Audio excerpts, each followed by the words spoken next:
Welcome to the Restoring Our City podcast. My name is Jobin. We are bringing you yet another episode filled with candid conversations on today's topics to help connect our community. And joined with me on this episode is a very special co-host, Jamie John Kurian from New York, who brings her insight about women in the workplace and with loads of higher ed experience and working with students and just even career development. We appreciate the wisdom and insight she shares on this episode. And together, we are interviewing our guest, Christine Thomas from Dallas, Texas. And she's a leadership coach with Grace Ventures. And we really enjoyed this conversation with Christine, where she shares a lot of practical leadership lessons, but also brings it to the gospel and applies biblical principles to leadership in the workforce. And so, great conversation you do not want to miss. As always, if you haven't already, consider subscribing to the Restoring Our City podcast. You can find us on Apple Podcasts, Spotify, and YouTube as well. And follow us on social media. You can connect with us there at Restoring Our City on Facebook and Instagram, or on Twitter as well. We'd love to hear from you, but we hope you enjoyed this episode, and thanks for listening. Welcome, everyone, to the Restoring Our City podcast. My name is Jobin. We're super excited to bring you another episode, and we are continuing our theme of leadership. And we have some really great guests and a special co-host, which I would like to first introduce you to. Jamie John Kurian, hailing from New York, is our special co-host today. Jamie, how's it going? Hey, Joby, it's going good. How are you doing? I'm doing good. I'm excited to have you on. And just for all of our listeners out there, Jamie, you might have heard some other episodes with a guy named Toby. Toby's wife is Jamie. And I wanted to bring Jamie on. Not only is she just a great leader in her own right, but I know we were all part of the same small group in the city years ago when Jamie used to live in Chicago before I don't know why she made the decision to move back to New York. Any reason for that? I wanted to live in a better city. Oh, wow. I will not. Because you're our co-host. I'm not going to say, I'm not going to touch that one, and I will keep that in. No. I think you should edit that because Toby will kill me if I said that. You know what? We have a common ground. I don't mind annoying Toby a little bit. So maybe. Totally. Okay, then yeah, go ahead. Keep it in there. I stand by what I say. New York. I do love New York. I do love their pizza, contrary to everybody else's belief. So New York is great. I appreciate you saying that.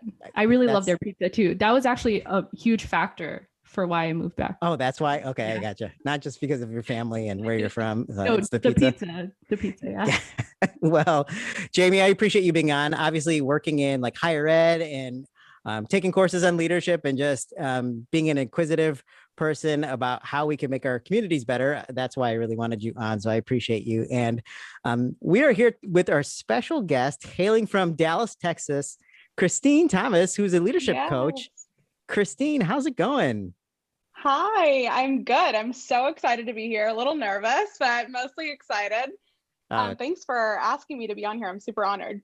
No problem. And I do want to just kind of ask how things are going, because I know Dallas was a little crazy over the past couple of weeks. We were recording this early March, but you guys got hit with actual snow, right? Actual snow, and a lot of it. My sister and I even went sledding for the first time. That is unheard of. And I mean, a lot of people went sledding. You don't do that here in Texas. And so it was horrible on one extent. I try to find joy around different things that are happening, even though it's not the best of situations. And so one of the days had to get out of the house. It was very cold in our house because we lost power, and it almost felt warmer outside than inside. So oh, wow. Had to go outside. So just kind of speaking of your stories, so obviously from Dallas, can you tell us a little bit about your background and what you do currently? Yeah, absolutely. So currently I am a leadership coach and consultant for organizations. My company is called Grace Ventures Consulting, and basically helping organizations through strategic planning. So figuring out vision, mission, their values, and figuring out a whole business plan out of that. And then as well as coaching. So helping leaders develop and grow through emotional intelligence. And then outside of that, I actually am a manager at a recruiting firm, which never thought I would say in my life with the stigma of recruiting firm, but get to work for a really, really awesome organization out of North Carolina. We're global, and it's actually a Christian organization where we get to recruit for a lot of different types of businesses. But the really cool thing is that we get to coach and pray for candidates. And on my side, working with clients, I get to not only help them with strategy and process in their stores as far as bringing people in, but also get to disciple them and bring discipleship to the workplace too. So it's really neat. I'm in a really unique spot currently, but super thankful and so grateful, and never thought I'd be doing this. So yeah, that's really cool. And not a lot of folks can really bring their faith into their actual career, right? Right. So can you tell us a little bit about your actual business and like being a leadership coach, and how did you get started in that? As any Indian kid, thought I would become a doctor. We have like 3 options. And so I thought this was one way that I could tangibly help people and change lives and do missions. Missions was really the heart of what I was wanting to do, telling people about Jesus. I felt like the Lord was telling me to go to Bible school throughout that whole year that I was taking my science classes, and thought, there is no other Indian girl in Bible school. How am I going to do this? My parents are going to say no. But finally said yes. And God opened up some incredible doors. He even told my parents through a dream that I should go to Bible school, and they supported me through all of that. So yeah, it was wild. So I ended up taking 3 years, went to Christ for the Nations. It was such an incredible time of my life. And I say my journey is from doctor to daughter, because I understood my identity and worth in the Lord. And it's funny because through those 3 years, I got to travel the world. I got to travel to India and South Africa and Czech Republic and to Israel and so many different places, and just got to be the hand and feet of Jesus and really got to see the need around the world. But then after my Philippines trip, ended up going to LA and drove up to Malibu because I heard the beaches were beautiful, and saw the beautiful beaches to my left and Pepperdine to my right. And I was like, why did I not think of this school? And so, yeah, got to go there, went through 2 years of an incredible, not only school journey, but life journey too, of growing in leadership, really understanding what leadership really was all about. And I found myself to where I am today. Well, after my master's program, couldn't find a job in Dallas. So I started a business. That's how the business came about. Oh, wow. Yeah. That's awesome. Sure. And like, obviously you have a lot of the educational background to understand leadership. And so how do you bring that biblical worldview and like even apply the principles of biblical leadership into, the workplace? Are they different, or are they kind of similar? What's kind of your take on that? So like differentiating the two and trying to bring in the biblical perspective. I think how I've differentiated it is, one, the conversation with leadership today, like if you were to go on Forbes.com or just LinkedIn, the conversation around growing in leadership is growing in emotional intelligence. And so you see people like just really getting on these different personality tests, the MBTI, the Enneagram. You see that all over social media. And so many different things. And you have people just trying to learn about themselves constantly. And it almost reminds me of the Tower of Babel moment where everyone was trying to become the best, right, that they can be. And it was like people collectively trying to be great and magnificent. And so that's almost what I feel like I'm seeing on the worldly perspective, is people just constantly trying to learn about themselves. But on the biblical perspective, what I view leadership as is that verse where it says, love the Lord your God with all your heart, soul, and mind, and love your neighbor as yourself. And love is sacrifice. Love is leadership. Love is Jesus. He's the ultimate leader that we have.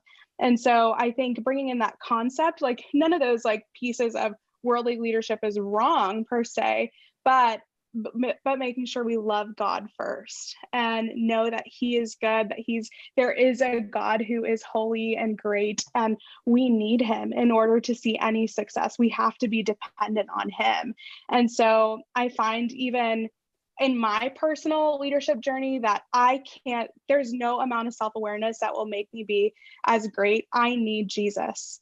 I need Jesus to understand the people around me. I need his heart. I need his discernment. I need wisdom from heaven to really help people along in their leadership journey. So I think that's kind of how I've differentiated it and bridged the gap. I actually really, for that perspective, because I resonate with your story a lot. And very similar to you, I really wanted to work with individuals and help them realize their strengths and how they're created and wired, and help them find how to take those strengths or how God created them, and help them in even their professional and whatever other goals that they have. So I really resonate with that. And my favorite class in that program was my career development class, because I was like, wait a minute, everything about me that I kind of, have always questioned, it's how God created me, and even just the personality tests and everything we talked about really confirmed those things. So I really appreciate you sharing that perspective. Yeah. And even in just talking about leadership and how we need to, be focused without, having that focus on Christ and always going back to Christ. Being when you're in the corporate world or any type of professional setting, you realize and you start seeing the flaws of the leaders that you're interacting with, right? So I guess, can you talk about like some of the common pitfalls you see that leaders fall into? I think that one of the biggest things I see in corporate and even in a Christian world is leaders lacking to share vision. I feel like leaders know their vision, they know their why, they know why they started something or why they're carrying something. But I've encountered leaders often feel like they're being redundant. But in reality, people need to know the vision. They need to constantly be aware.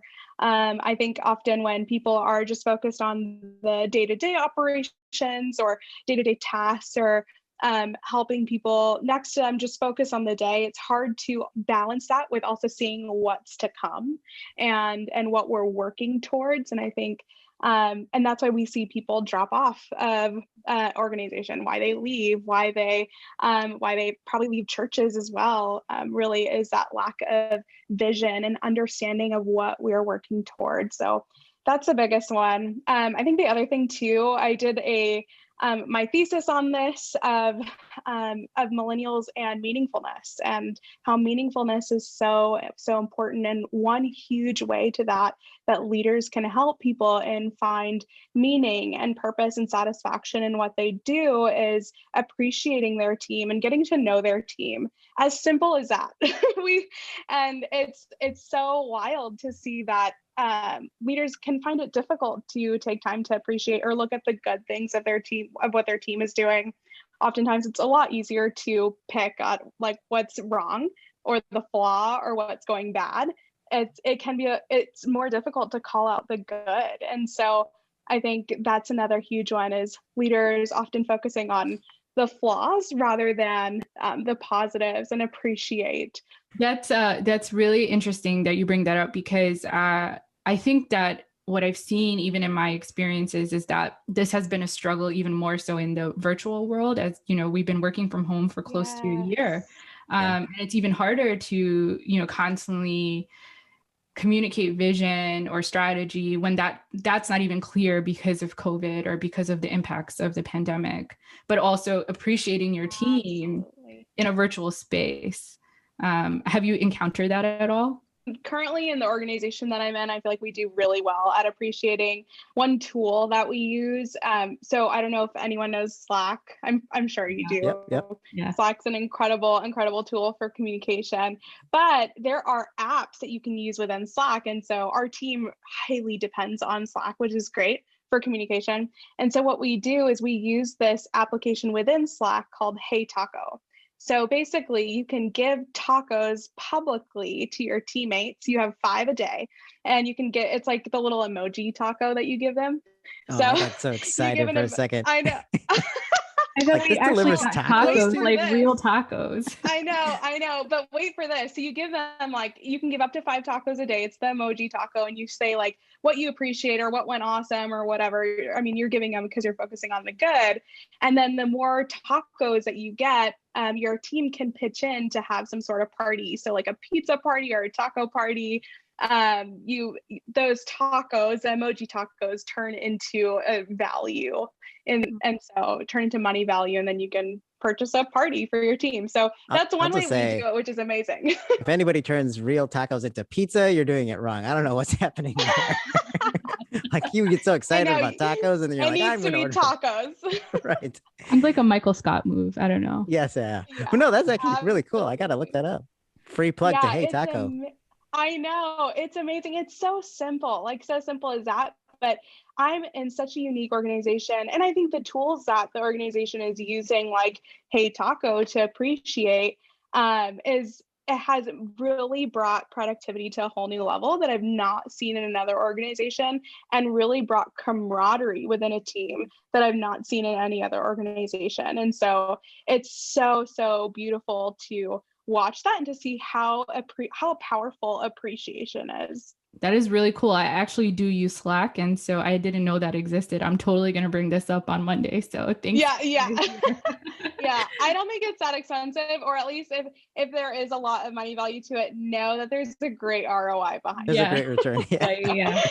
Definitely. We talked a little bit about like challenges that people face in terms of leadership and, what people struggle with in terms of work culture and the workplace. So can you talk a little bit about like some challenges that women face or women leaders face? Yeah, that's a great question. I think something that I've seen a lot that happens in organizations regarding women leaders is when appreciating or giving feedback, oftentimes if it's like constructive feedback to women, it's hardly ever happening, or if it does happen, it's not as like straightforward. Oftentimes you'll find like their male colleague kind of go around it.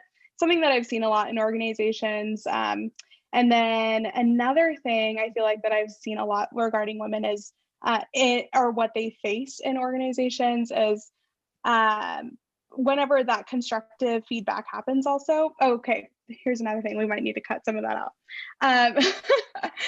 When giving constructive feedback or like nice feedback per se, oftentimes the conversation is, oh, like you bring a lot of joy in the organization, but there's no strategy or like a value behind it. So for example, it's like, oh, I love the positivity that you bring or the joy that you bring. And it's never about the actual work that's being done. Like, oh, wow, you did great on this particular project because of X, Y, and Z. So I think that's a really, really big thing that I've seen. Also, just candid conversations are really difficult. That are not difficult, but I haven't really seen that a lot in organizations, or that's just been a big conversation, is we need to move towards having candid conversations between men and women alike. I think oftentimes being straightforward as a male is looked at as a strength, versus being straightforward as a female is not looked as a strength. That's looked as a sign of aggressiveness, when in reality it's like, no, I think women can be straightforward and be candid and be a part of the conversation without being overly empathetic or overly aggressive. There's a good balance. I think there is a book called Radical Candor that's amazing, which talks about bringing the balance between two of the overly aggressive side or the overly empathetic side. Bringing those two together is beautiful candor. It's straight to the point. You find that it's empathetic, but also there's a lot of value behind it and straight to the point. That's interesting, Christine, because like it's like 2021 and we're talking about these dynamics where it seems like, there's still challenges for people, and maybe especially female leaders, and is it crazy to see that? Is it just ignorance? Like, I'm trying to put my finger on it. Like, why is this still happening? I know. I too don't really know why. Part of me thinks that like, so I'm in Dallas and like Midwest in general, they kind of like on a corporate work like life, they're generally like 5 years behind what's happening on the coast, especially when it comes to workplace behaviors. And so I think that's like partially the reason, because a lot of these conversations, I feel like, of treating men and women equally and having women that are straight to the point. I've seen that in corporate whenever I was in the Bay Area, like back in 2016. It was normal, versus here in Dallas and organizations that I've been involved in on the consultant side, it's hard for women to be straight to the point, which I find that so interesting. And even the current company that I'm at, love the organization.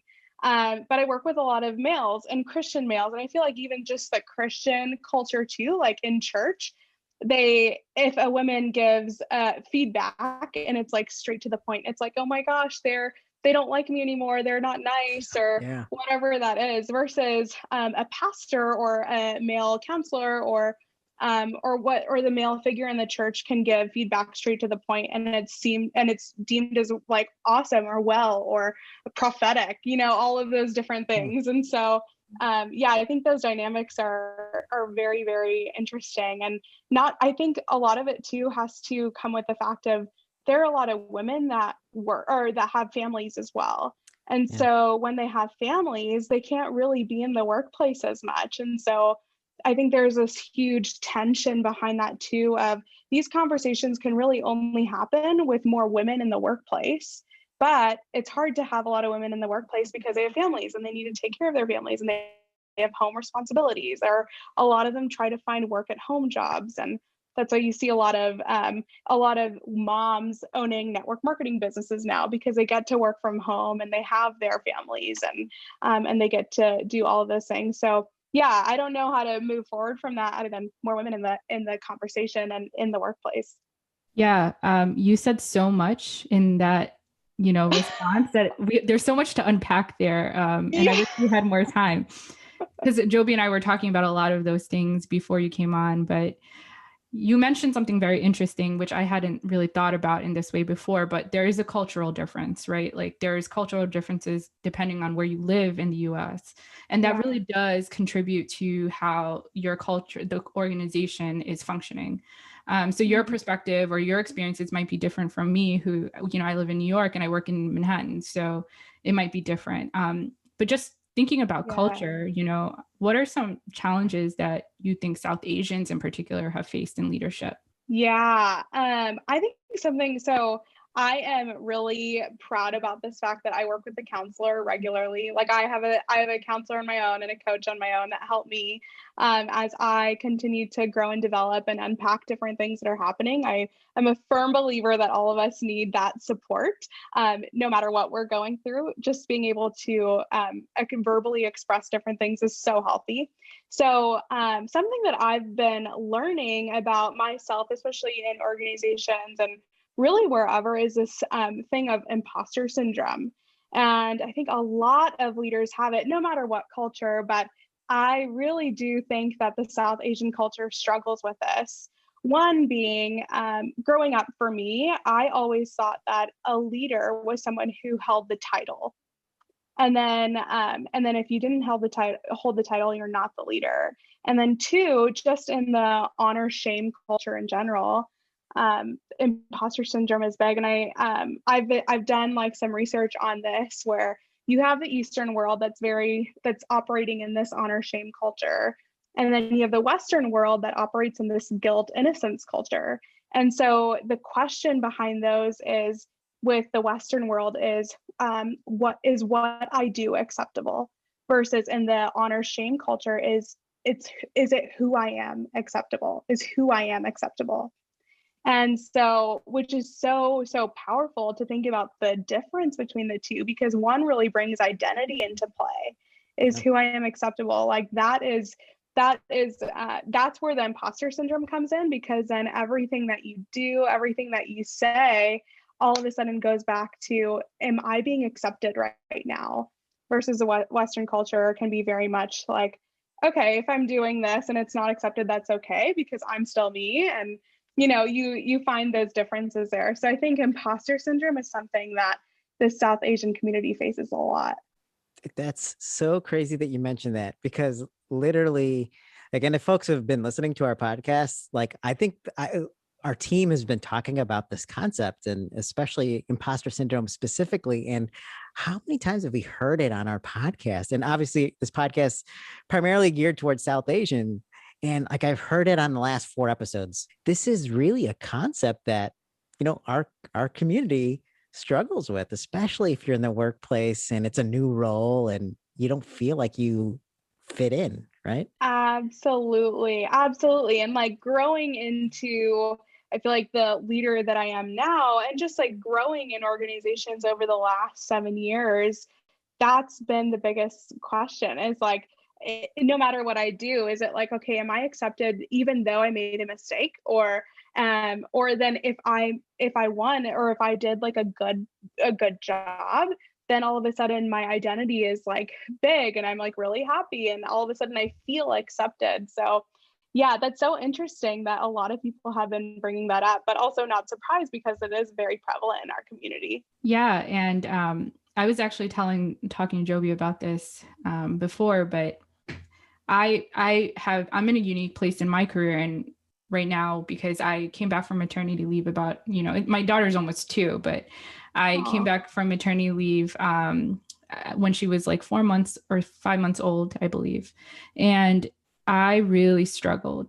It was really hard for me. And this feeling, the imposter syndrome, was so real for me in that season because of the honor shame culture that we're so used to operating in. Every mistake or every time I felt like I wasn't meeting an expectation that I would have met before I had a baby and before I was balancing all my different hats, right, that I'm wearing, I automatically felt like my value is diminished. Like I'm not contributing in the way that I wanted to. And I really struggled with that. And I was reading this book called Power Moves. I don't know if you've heard of it. But it's about women in leadership and how women throughout their lives have to make different power moves to excel in their career, and different walls that women, face, like they hit different walls throughout their career. And it's so interesting because I feel like the struggle for women in a professional setting, balancing it all, is so unique. And it's something that, I think in the South Asian community, it's not very much talked about. There's not a lot of support within that space. So even, through this podcast, I think, in this episode, we have a unique opportunity to really empower women and empower people throughout that journey. So do you have like advice Absolutely. or encouragement for women or even individuals in general that want to grow in leadership? Yeah, absolutely. I think going back to what I said earlier of loving God, loving people, and loving God and loving your neighbor as yourself is a verse, right? And so I think just spending time in the Word and just knowing who your Creator is so, so important. I think that really helps in overcoming imposter syndrome, because where your identity comes from, you are accepted. And so I think just that's something that has helped me so much, especially there was a time where I was not spending time with the Lord, and that's where my imposter syndrome was rampant, and found myself like just could not grow, could not overcome conflict at work. And it was a few years ago in a very interesting time in my life, but over the last 2 years, just really found that I need to be dependent on the Lord. I can't do this out of my own will, out of my own strategy. It's hard leading people. It's not easy by any means, because it's sacrifice. And so I think just going back to the basic of loving God and loving people as yourself. Oftentimes we forget that portion of the word, as yourself, and really just trying to figure out what does that look like for you and for each person that's listening on this. Sometimes that looks like taking time to go to therapy and talk it out, or taking time away from work. We are, as South Asians, we can be very much workaholics and working all hours of the day, and I think taking time away, having boundaries with work is really important. And so yeah, I think those pieces, that's something that I love helping people with, is just growing in their awareness of the Lord in their lives and growing in emotional intelligence. And there's a book that I really love. It's called Change Your Questions, Change Your Life. Phenomenal book. It's a story. I also hardly read, so the fact that I read this book from page to page, cover to cover, is a miracle. And so definitely recommend that book. It's incredible. I think it's so true. When we change our questions, when we understand things from different perspectives, it allows us to grow and allows us to be the best leaders that we can be. great advice. And Thank you. I think even just pointing it back to who the Lord is and getting to know him, and he directs our path, right? In Proverbs chapter 3. Yes. So it's like, Yes. that's really the best way to know the plan and the purpose for our lives, is really to get in touch with the Lord. So I appreciate you sharing that, Christine. Something that I've been also pondering on, and this phrase that just came to mind a couple weeks ago, is faithful leaders in the back produce fruitful leaders in the front. And I think oftentimes, going back to what I was saying earlier, we look for the title to become the leader, when in reality, all of us are called to be leaders. And if we're faithful in what God's given us, He will open up doors, and we will see fruit from what we've done in the back, and we'll be able to lead people in the front. And so that's something that I definitely have been focusing on and challenging people around me, is just being faithful, and doors will open. No, that's good. That was kind of my question too, because it's like, can everyone be leaders, right? Like, and some folks feel like, oh, I do have to play Yes. the background, right? Like, but you feel like everyone has that purpose, right? Absolutely. I think everyone does. And I think all of us are created in the image of God. And because of that, we're all mini Christ, right? Christians is mini Christ. And so I think we're supposed to operate in that place of leadership, of being aware of what's happening around us, being aware of what's happening in our heart, and that is what leadership is. I think oftentimes, again, we often correlate that to be a title, when it's really a mindset. Leadership is a mindset. And until we get that solid up front, we will never be able to lead a team. We'll never be able to empower teams, and never be able to bring influence either. So yeah, everyone's called to be a leader. I really like that. Leadership is a mindset. I'm gonna use that. Totally stealing that one. Use it. I see why you do what you do, Christine. That's really great. I think it's real practical stuff, but at the same time, like, I didn't even think about that, right? Like, we are all made in the image of God. He exhibits leadership. He exudes leadership. Yes. And if we are designed in his image, and I think the common misconception a lot of people have is that it's a title, or we see these positions, and that's what I have to be, right? Right. But we have to really reflect who Christ is. And I think at the end of the day, that's really what we should be striving for in the driven purpose of our life. It should be reflecting who Christ is. Christine, Absolutely. how can our community get behind you, and how can we engage and connect with you? Yeah, absolutely. So Instagram is like the best way to get a hold of me. My business Instagram is graceventures.co. And then my personal Instagram is Hey Christine Grace. But I have content on graceventures.co and more coming as well. Almost done with my website, which is really exciting. And so great things ahead, and would love to just connect. I love connecting with people and serving people and helping people grow in their leadership. So yeah, it's the best way to connect with me. And shout out to Christine, who's done some stuff on Clubhouse and like hosting and moderating rooms. I mean, I love Clubhouse. Yeah, find Christine on Clubhouse, and if you need invites, just hit us up. But no, it shows that you're making an impact in our community, and with the Christian and gospel focus, which is really why we want to spotlight you on this podcast. There's folks who are listening, and we've gotten some feedback, and like, people are sending us texts, and it's really great to see that people are like, wow, I didn't think about this before, or this really encouraged me. And I no doubt that this is going to really help some folks look at leadership in a totally different way. So Christine, thank you so much for being on. We appreciate you. Thank you so much for having me. It's an honor. Thanks for listening to this episode of the Restoring Our City podcast.